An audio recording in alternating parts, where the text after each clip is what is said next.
Está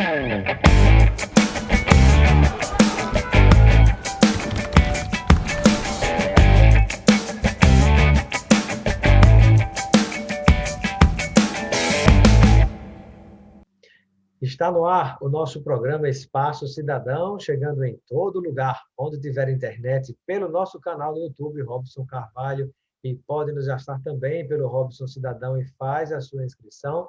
E ainda chegando aos estados do Rio Grande do Norte, Alagoas e Maranhão, através da Band. No programa de hoje, vamos conversar com a primeira vereadora negra eleita pela cidade de Curitiba, no Paraná, Carol D'Artora, do Partido dos Trabalhadores. Com ela, vamos falar a respeito da pauta muito importante que ela pretende defender na Câmara Municipal de Curitiba e também conversar a respeito da importância de ter uma representante mulher, negra, na Câmara Municipal em Curitiba. O que é que isso significa não só para o estado do Paraná, mas também para o Brasil, para todas as mulheres negras que desejam entrar para a política partidária. Enfim, vamos conversar um pouco sobre todos esses temas, falar sobre questão de desigualdade social, as dificuldades enfrentadas pelas pessoas negras, principalmente quando pensam em entrar para a política. Tudo isso e muito mais aqui no nosso programa. Eu dou boas-vindas à Carol D'Artora. Seja bem-vinda ao nosso Espaço Cidadão. Muito obrigada, estou muito feliz pelo convite, por poder falar um pouquinho dessa trajetória, dessa eleição que foi um presente para Curitiba, ter vencido essa marca de nunca ter tido uma mulher negra eleita. Era uma coisa muito triste, né, na história da nossa cidade, e ter vencido essa marca foi muito bom. Então, estou muito feliz de estar aqui e poder falar um pouquinho dessa experiência e do que tem sido essa eleição para tantas pessoas do Brasil. Sem dúvida. E aí eu lhe faço a seguinte pergunta. No seu entendimento, por que só agora, em 2020, no caso, a eleição em 2020, mas para o mandato 2021, nós tivemos uma primeira vereadora, mulher negra, eleita pela Câmara Municipal de Curitiba, né? Que fatores, na sua avaliação, dificultaram, ao longo de tanto tempo na nossa história, essa oportunidade de poder ter acontecido como aconteceu agora? São vários fatores, né? O Brasil como um todo sofre com racismo estrutural, então a gente sabe de toda a desigualdade do nosso país, que é baseada em raça, em gênero, em classe, todos os anos de escravidão que a gente teve e depois uma abolição inacabada, não ter tido políticas públicas que incluíssem de forma igualitária a população negra na sociedade brasileira, criou essas desigualdades, essas assimetrias, e que constroem barreiras simbólicas para a nossa participação no espaço político, e não só, né, em qualquer outro espaço. E Curitiba não é diferente. Curitiba está nesse contexto. Vereadora, lhe interrompendo antes de entrar em detalhes sobre Curitiba, até complementando um pouco do que você falou sobre essa questão histórica, né, do que vem com o racismo e com a escravidão. Antes, os negros eram literalmente, né, verdadeiramente, propriedade de donos, né, que os compravam, vendiam por preço, né, incríveis. Mas, depois que houve a abolição dos escravos, né, isso no papel, não foi dado nenhuma condição para que essas pessoas pudessem construir as suas vidas. Simplesmente passaram a ser propriedade de alguém e passaram depois a ser como se fosse um nada, sem propriedade, sem oportunidade, sem nada, sem nenhuma chance, né, de poder ter acesso à educação, à saúde, a ter um pedaço de terra para cultivar alguma coisa, uma casa para morar, na verdade. E aí você tem ainda, até no dia de hoje, reflexo dessa trágica situação no nosso país, né? Exatamente. E só assim como foram abandonados, também não houve políticas de inclusão, o contrário, né? Por exemplo, lei de terras que nos proibia de adquirir terras, então foi uma preparação para a abolição, e aí quando houve a abolição, a gente não podia ser proprietário de terra. Lei de ensino que proibia que pessoas negras fossem para a escola. Então, tudo isso causou essa pobreza, né, da população negra, esse empobrecimento, a expropriação do fruto do nosso trabalho. Então, a gente trabalhou por mais de 300 anos aqui sem nenhum salário, sem nenhum benefício. E sem mal Isso é a receber comida, razão né? só comida, e nem isso E direito, nem isso né? sempre, né? Então, isso é a razão dessa desigualdade, né? A razão desse empobrecimento da população negra. Eu brinco com os meus alunos aqui em Curitiba, quando eu estou em sala de aula e estou falando de escravidão, porque sou professora de história, eu falo para eles o que acontece com a sua família se a sua família resolver trabalhar de graça, abrir mão do salário por um ano, assim, falar que não, vamos trabalhar sem receber nada, vamos só trabalhar de graça. Pergunto para eles o que aconteceria. Eles falam, a gente passaria fome. Pois então, a população negra trabalhou por mais de 300 anos sem salário, sem benefício. Então, isso marca muitas gerações, né? Sem dúvida. Vereadora Carol D'Artora, e em relação à cidade de Curitiba, né? Por que ao longo demorou tanto tempo para que se conseguisse ser eleita, como é o seu caso, uma mulher negra vereadora da capital do Paraná?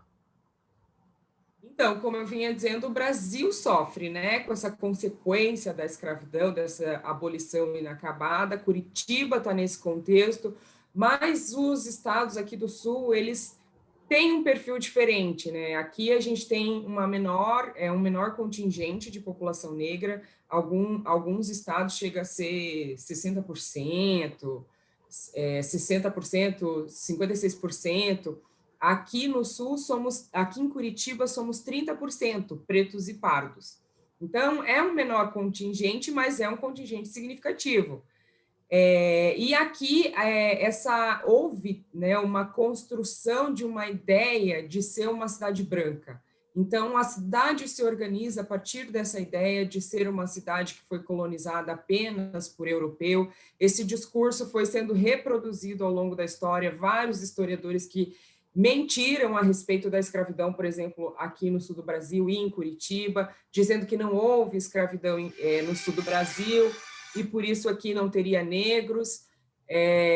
Então, esse discurso foi construído e a cidade também se organizou dessa forma. Por exemplo, você vem a Curitiba, você vai ver Praça da Espanha, Praça da Ucrânia, e é como se a presença e a contribuição da população negra na construção da história da cidade não existisse. Não existisse. Também a cidade sofre com uma segregação socioespacial, eu digo aqui, existe uma realidade que é uma especulação imobiliária que empurra a população negra e pobre para as regiões metropolitanas, para fora do centro da cidade, e aí quem passa por Curitiba, aqui pelo centro, realmente leva essa ideia de que Curitiba é uma cidade branca. Então, toda essa invisibilidade da população negra e que a mantém nesses subpostos, né, a mantém em subempregos, em bairros distantes, causa todas essas barreiras materiais, barreiras simbólicas para que a gente pudesse ocupar espaços políticos. Então, eu acredito que é a isso que se deve só em 2021 a gente conseguir ter eleito uma mulher negra. E sem falar das questões de gênero, né, que a gente sabe que a participação das mulheres já é mais difícil, e aí quando a gente junta gênero e raça, as dificuldades são multiplicadas. E Então, detalhe, acho que ter quebrado. quando se junta, vereadora Carol, a questão do gênero feminino e da raça negra, quando você pensa em termos de população do país, é a maior população do país, né? Mas quando você vai para a representação, isso de modo geral no Brasil, tanto os negros quanto as mulheres são subrepresentados, né? Não chega nem perto do percentual que tem de população em termos de representantes, de vereadores, deputados, estaduais, federais, senadores, enfim, que dirá de outros cargos no executivo, né? Exatamente isso. E aí, essas barreiras que fazem que promovem essa exclusão, né, do espaço político, do espaço de poder, e essa exclusão, ela mantém a roda da desigualdade, porque daí você não tem pessoas ali dentro com um olhar sensível para essas questões, e várias políticas deixam de ser implementadas, políticas para a promoção da igualdade racial, para a promoção da igualdade de gênero, elas ficam prejudicadas e acabam mantendo essa roda da desigualdade, o que é muito triste. Ô, vereadora, para algumas pessoas que não compreendem ainda, ou não tiveram acesso à informação, ou tiveram acesso à desinformação tão comum nos dias de hoje que nós vivemos, qual é a relação que a gente pode fazer para mostrar essa ligação que existe entre a cor da pele das pessoas, ou até o gênero, e as desigualdades sociais? Qual a ligação a gente pode fazer para Isso, mostrar, para explicitar? essa relação. Eu, aqui em Curitiba, eu sempre dou um exemplo muito objetivo, que é, falo para as pessoas irem até o shopping, um shopping muito caro que tem aqui, que é no melhor bairro da cidade. Eu falo, você quer ver a desigualdade e a segregação racial em Curitiba? Entra no shopping Batel e faz o teste do pescoço. O que é o teste do pescoço? Olha para o lado, olha para o outro e procure quantas pessoas negras você vê nesse espaço. Provavelmente você não vai ver nenhuma. Isso é o sinal da desigualdade. Existem 30%, existe 30% de população negra aqui. Por que ela não está nesse espaço? E aí vai até um bairro pobre da cidade e faz o mesmo teste. E conta quantas pessoas negras você vai ver lá. Com certeza, muitas. Então, isso mostra essa divisão e essa segregação de forma muito objetiva. É que a gente naturalizou a desigualdade. Então, passa desapercebido. Você anda por alguns espaços e a naturalização da desigualdade é tão grande que você nem se dá conta que você não está vendo uma pessoa negra em determinado espaço e não se questiona o porquê.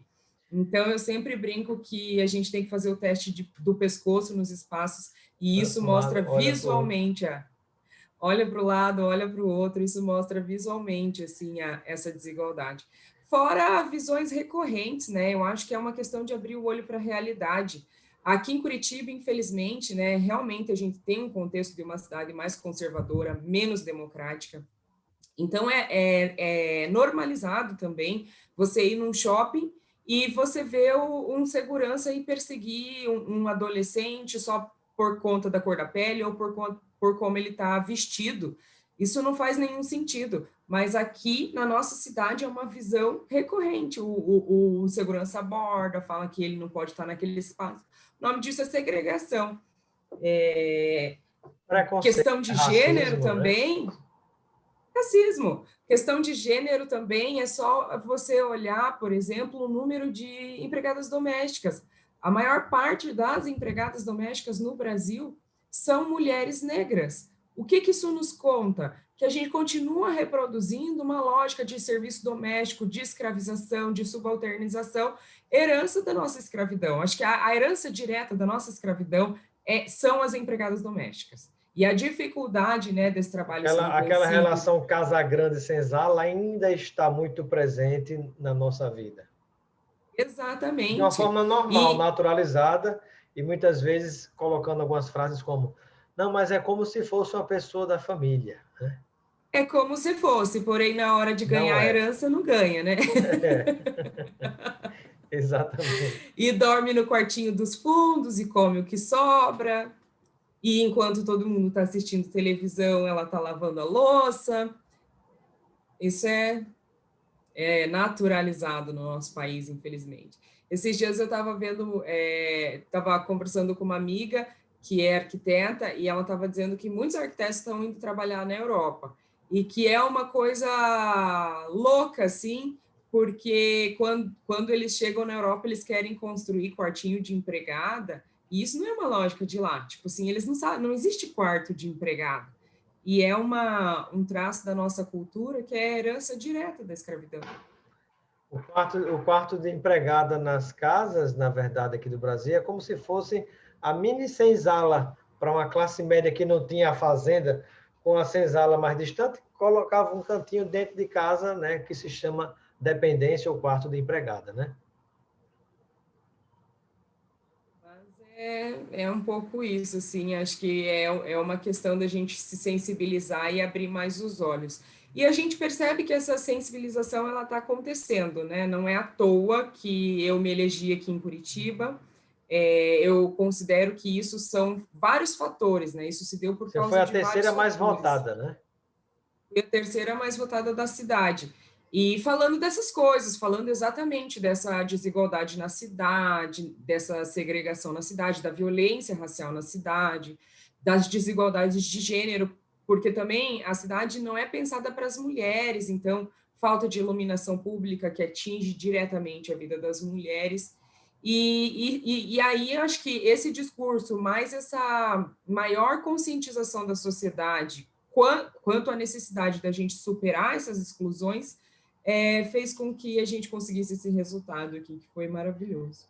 E eu lhe pergunto, assim, quais seriam, na sua avaliação, os outros motivos que a fizeram não somente vereadora eleita na cidade de Curitiba, mas a terceira mais votada de Curitiba? Detalhe, você é mulher, é negra, é do PT e na terra de Sérgio Moro. Como é que você, que recado você acredita que está por trás dessa sua eleição, lhe colocando como a terceira mais votada da cidade? Eu penso que o recado que Curitiba quis dar na urna é desse desejo de transformação e de mudança. E como a gente conseguiu fazer a soma de todos esses discursos, porque também sou professora, luto, né, pela defesa da educação pública de qualidade, então a soma de todas essas lutas se expressou no desejo das pessoas, e acredito que o Bolsonaro também tem sido pedagógico, assim. Eu sou petista, então trazia o legado do PT muito durante a campanha, falando de todas as políticas que estão sendo desmontadas e que estão aprofundando todas essas desigualdades. Então a gente está com desemprego altíssimo, desmonte de programas que foram importantíssimos para combater a pobreza no Brasil, como Minha Casa Minha Vida, como Bolsa Família, inclusive a política de cotas sendo ameaçada, né, que é uma política muito importante também para Sem dúvida. essa promoção de igualdade.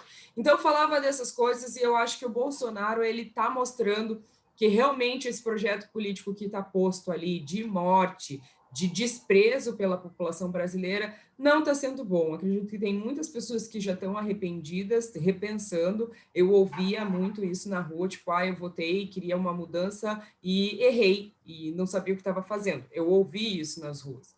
Então, acredito que as pessoas estão revendo, repensando e compreendendo algumas coisas que aconteceram, como manipulação, criminalização do Partido dos Trabalhadores, e essa consciência mesmo, essa ascensão do debate racial e do debate de gênero, realmente também ajudaram muito, assim.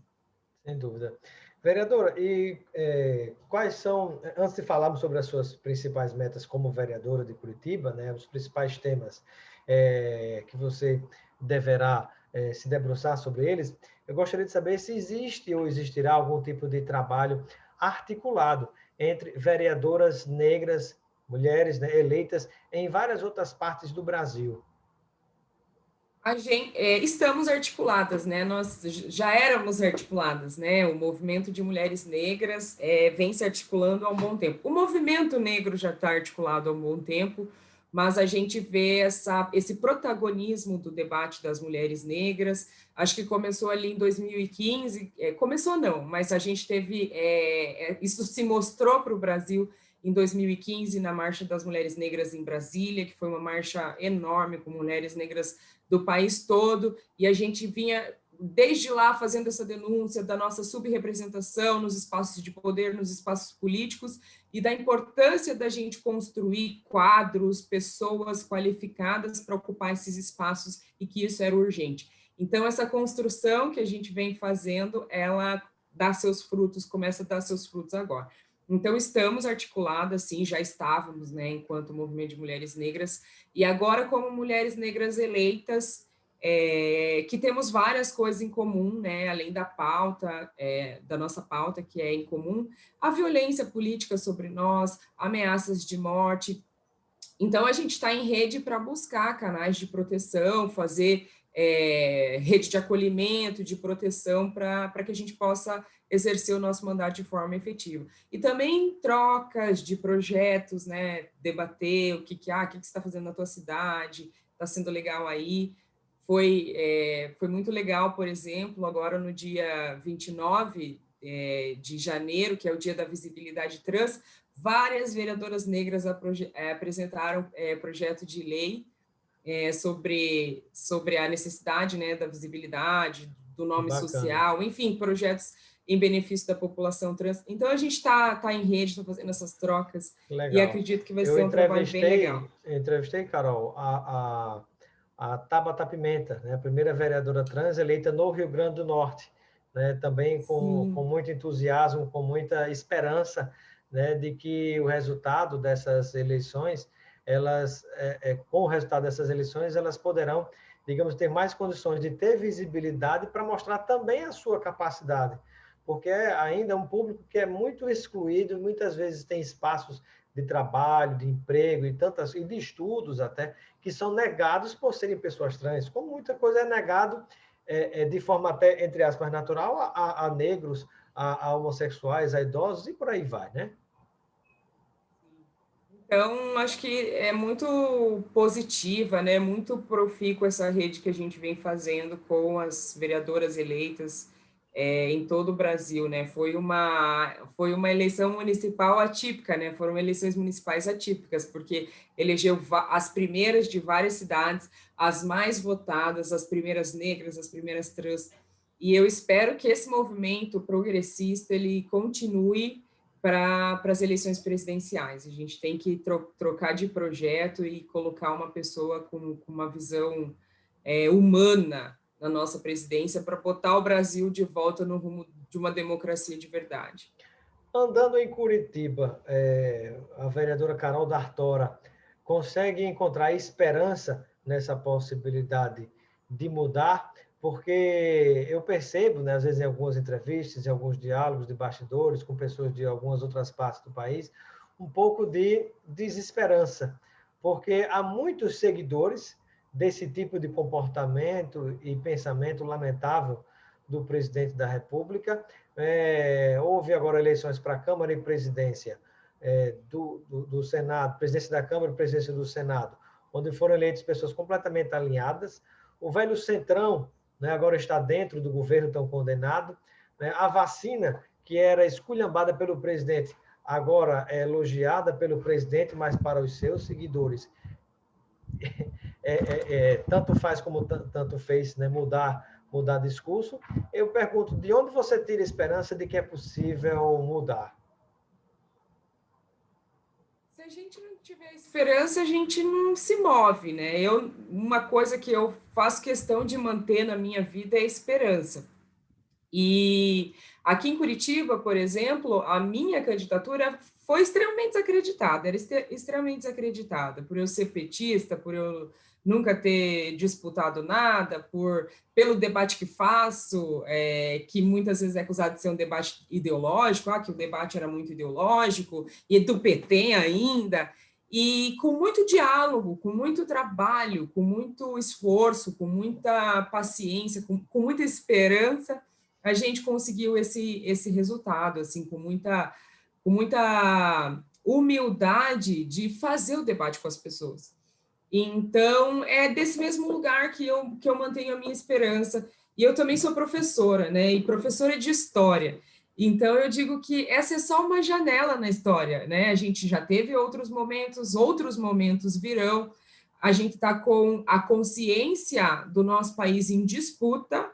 Isso se mostrou, né, nessas eleições municipais, então a gente tem discursos em disputa, e quando a gente tem discursos em disputa, a gente tem essa possibilidade de contrapor debates, de contrapor discursos, e é daí que vem a minha esperança. Acho que a gente não pode perder, né, perder de horizonte onde a gente quer chegar, senão a gente fica inerte e não faz nada e não caminha. Então, tem que lembrar que o Bolsonaro não é eterno, tem que lembrar que ideias podem ser desconstruídas, assim como ideias são construídas, elas podem ser desconstruídas, e é nessa tarefa que eu estou. Inclusive, quero fazer um mandato aqui em Curitiba, sempre digo, né, um mandato de muita reeducação social, mostrando justamente para as pessoas a necessidade de compreender esses debates políticos e de fazer isso de forma qualificada, para construir um projeto de emancipação para o nosso país, não só para Curitiba, né, mas para todo o nosso país. Isso. Você começou a responder a pergunta, né, que será a nossa última pergunta, né? Exatamente quais as missões que você está abraçando na cidade de Curitiba, que podem, né, espelhar o Brasil inteiro, sendo você a terceira mais votada da cidade de Curitiba, uma mulher negra do PT na terra de Sérgio Moro. Então, quais são suas principais missões que você deve desempenhar aí na Câmara Municipal? Minha principal missão é educação. Então, eu digo que eu entrei na política porque eu sou professora. E eu quis essa profissão, eu quis ser professora, porque eu já via que é a possibilidade, que é a ferramenta, né, que a gente tem para transformar mentes, para ensinar, né, para abrir a mente das pessoas a respeito de algumas questões. Então, eu já queria ser professora por isso. E foi isso que me levou para a política, né? Conversar, debater, ensinar. E eu digo que quando eu estou fazendo política, eu não vejo diferença. Eu digo que quando eu estou fazendo política, parece que eu continuo sendo professora. Continua em Então, sala eu de vejo que aula, né? ou em sala de aula, igual em sala de aula. Então, Continua em sala de aula, só que no público mais amplo, né? exato. Então, como vocação, assim, é uma vocação desse ser político, a educação, e é a vocação desse mandato. Então, a principal missão que eu vejo, assim, desse mandato aqui em Curitiba é a reeducação social, como já falei anteriormente, abrir a mente das pessoas para vários debates, e eu acredito que isso a gente vem fazendo já desde campanha, de mostrar que Curitiba não é essa cidade maravilhosa, não é a cidade só da população europeia, não é a cidade só da Lava Jato, existem pessoas aqui que não concordaram com a Lava Jato, e que tem várias coisas que a gente tem que desconstruir para além, né? Repensar, pensar, por exemplo, reforma urbana na nossa cidade, e isso tem que ser construído de algum lugar e ele começa nas ideias. Então, eu penso que a principal vocação desse mandato é promover a educação social, não só para a nossa cidade, mas para o nosso estado, enfim, para todo mundo. Muito bem. Eu gostaria de agradecer a participação da vereadora Carol D'Artora, da cidade de Curitiba, no nosso Espaço Cidadão. Seja sempre bem-vinda, vereadora, e eu deixo um momento final para uma reflexão sua junto a todos aqueles e aquelas que nos acompanham, tanto aqui no nosso programa da Band, como também pela internet. Muito obrigada, amei a entrevista. Eu quero deixar um recado que é a gente pensar qual é a finalidade da política, porque a política tem sido muito criminalizada e vista como algo que a gente não tem que falar e que é chato, mas eu quero deixar o recado de que a finalidade da política é para promover felicidade. Felicidade nas cidades, felicidade para que todo mundo viva, esteja bem, bem-estar é isso, e política serve para isso. Então, que a gente possa ter essa visão em mente e muita esperança para que um dia a gente tenha um país onde todo mundo viva feliz. Verdade. Obrigado, vereadora.